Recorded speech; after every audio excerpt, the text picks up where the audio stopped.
এই বুকের কথা পর্যন্ত বললাম।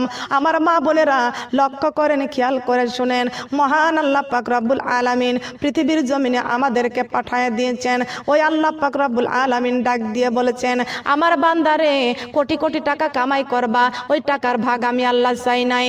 আমি আল্লাহ পাক ঘোষণা করেছি কোরআন শরীফের মধ্যে, ওয়ামা খলাকতুল জিন্না ওয়াল ইনসা ইল্লা লিয়াবুদুন।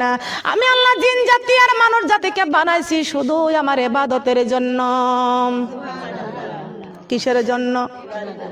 ইবাদতের জন্য। বান্দারে তোমরা করবা আমার ইবাদত, আর আমি আল্লাহ তোমাদের উপরে দিব রহমত।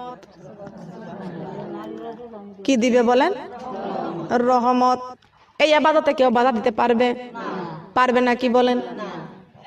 মা আয়েশা রাদিয়াল্লাহু তাআলা আনহা আমার নবীজিকে প্রশ্ন করতেছেন, ইয়া রাসূলুল্লাহ, ইয়া হাবিবাল্লাহ, আল্লাহর জমিনে কারা উত্তম? উত্তম কারা গো আল্লাহর নবী? আল্লাহর কাছে আল্লাহর পক্ষ থেকে ডাইরেক্ট ওহী আসলেন। আল্লাহ পাক জিব্রাইলকে পাঠিয়ে দিয়ে বললেন, ও জিব্রাইল, আমার হাবিবের কাছে তার বিবি কুমারী বিবি প্রশ্ন করেছে।